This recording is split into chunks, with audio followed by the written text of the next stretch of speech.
आज न्याय अधिकार चौपाल संगठन द्वारा सिंबल ऑफ नॉलेज भारतीय संविधान के निर्माता बाबा साहब की जयंती एडवोकेट बीएल भास्कर द्वारा कचहरी चेंबर पर बाबा साहब की फोटो पर माला चढ़ाकर एवं उनके विचारों के बारे में बताया गया। उसके बाद कचहरी से बाबा साहब की प्रतिमा तक रैली निकालकर बाबा साहब के नारों के साथ प्रतिमा पर पहुंचे, जहां पर बाबा साहब की प्रतिमा पर फूल माला पहनकर बाबा साहब की जयंती मनाई गई। इस मौके पर एडवोकेट नीलम चौधरी, गंगाराम बाबा जी, एडवोकेट रचना जी, ब्रिजेश वर्मा, राजेश रानी, महेंद्र सिंह आदि उपस्थित रहे।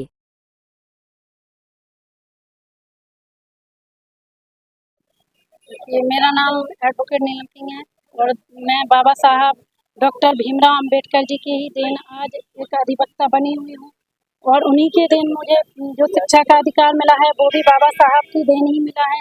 और मेरा जो अधिवक्ता का जो सफ़र है वो भी बहुत अच्छा बाबा साहब की देन चल रहा है और मैं चाहती हूँ कि मुझे और भी ज़्यादा सीखने की ज़रूरत है, क्योंकि जब बाबा साहब ने कहा है कि शिक्षा वो श्रेणी का दूध है जो जितना पिएगा वो उतना दहाड़ेगा, तो हमें शिक्षा ही हमारा सबसे बड़ा हथियार है।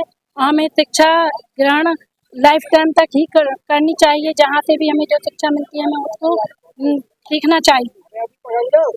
बाबा साहब ने हम महिलाओं के लिए बहुत अच्छा काम किया, जो कोई नहीं कर सकता बाबा साहब ने वो किया।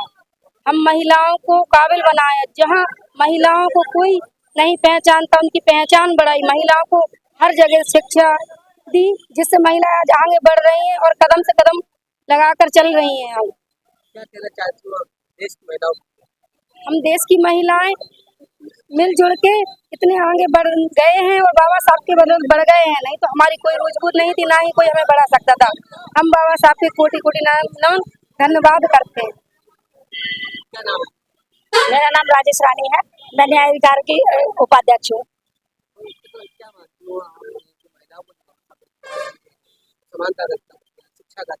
वैसे तो सबने ये कहा कि बाबा साहब ने महिलाओं को शिक्षा, समानता, अभिव्यक्ति का अधिकार दिया है, पर मैं ये मानती हूँ उन्होंने बहुत कम उम्र में बहुत ही कुछ चीजों को बदलने की कोशिश की है। जैसे बाल विवाह, उससे मुक्त कराया।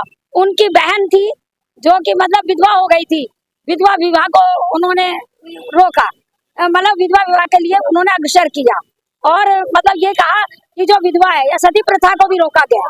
और मेरा कहना ये है जो कानून मानवता के हित में नहीं है उसमें संशोधन किया जा सकता है, वो उन्होंने ये संदेश दिया। जैसे महिलाओं को पढ़ाया नहीं जा सकता, खेला नहीं जाता था, महिलाओं को खेल कूद और पढ़ने के लिए उन्होंने अक्सर किया। अगर आज शिक्षा का अधिकार नहीं होता तो हमारी महिलाएं कहीं नहीं होती। आज भारत में महिलाओं को 50% आरक्षण का अधिकार है, बराबर का अधिकार है। जी, क्या कैसा महसूस करते हो आप भारत की महिलाओं से? क्या मैं महिलाओं को आरक्षण 50% का है, मैं बहुत गर्वान्वित महसूस करती हूँ और महिलाओं को इसमें मैं बधाई देती हूँ, जिससे कि उन्हें आरक्षण मिलने पर अच्छी पोस्ट पे जा सके।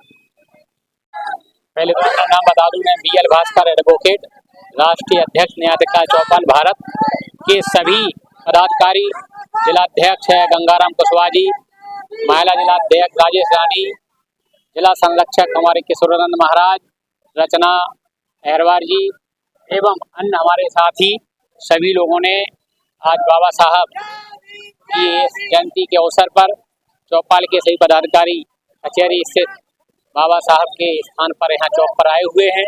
यहाँ पर माल्यार्पण कर पुष्प अर्पित किए और उनके चरणों में नमन किया। बाबा साहब भारत के नहीं पूरे विश्व के एक महान ऐसे महामानव हैं जिन्होंने सामाजिक एकता का संदेश दिया है, विश्व बंधुत्व की भावना को साकार किया है और भारत का दुनिया का सबसे विशालतम लिखित संविधान दिया, जिसमें समानता, स्वतंत्रता और शोषण के विरुद्ध आदि अधिकारों को देकर के भारत देश के लिए वो काम किया है कि ना ही कोई आज तक किया है किसी ने और ना ही कर पाएगा। इनको दुनिया में जब ज्ञान के लोगों में या बुद्धिमान के लोगों का सर्वे हुआ तो अमेरिका में स्थित कोलंबिया यूनिवर्सिटी में सिंबल ऑफ नॉलेज की उपाधि से नवाजा गया है, क्योंकि इनको 35 भाषाओं में डिग्रियां मिली और 9 भाषाओं से अधिक, कहते हैं 18 भाषाओं से अधिक उनको ज्ञान था। हिंदी, अंग्रेजी, फ्रांस, जापानी, जर्मनी आदि सभी भाषाओं का ज्ञान था। इतने महान व्यक्तित्व जिनको आज पूरा भारत नहीं विश्व नमन कर रहा है। और उनके जन्मदिन पर आज हम सभी लोग न्याय अधिकार चौपाल के पदाधिकारी उन्होंने भी ये जयंती का आयोजन करके उनके चरणों में पुष्प अर्पित किए। और मैं इसी अवसर पर आप सभी के माध्यम से, आपके चैनल के माध्यम से ये संदेश देना चाहता हूँ कि भारत की जो एकता अखंडता है वो कायम बनी रहे। जो भारत का संविधान है, जो भारत के संविधान में नियम कानून बताए गए, उसी के अनुरूप हर व्यक्ति को चलना चाहिए। चाहे मौलिक अधिकार हो, चाहे मौलिक कर्तव्य हैं, सभी को पालन करना चाहिए, जिससे कि देश की एकता अखंडता बनी रहे और किसी प्रकार का मतलब कोई भेदभाव ना हो। क्योंकि उन्होंने समानता का अधिकार दे करके इसको मिटाने का पूरा प्रयास किया संविधान के माध्यम से। हमारा भारत देश है सभी धर्मों का, सभी जातियों का और एक सामाजिक दृष्टि से एक ऐसा देश है जिसमें सभी धर्मों के लोग रहते हैं, सभी जातियों के रहते हैं। और यही हमारी भारत की संस्कृति है। इसी को देश की एकता के लिए हम एक शुभकामना अर्पित करते हैं।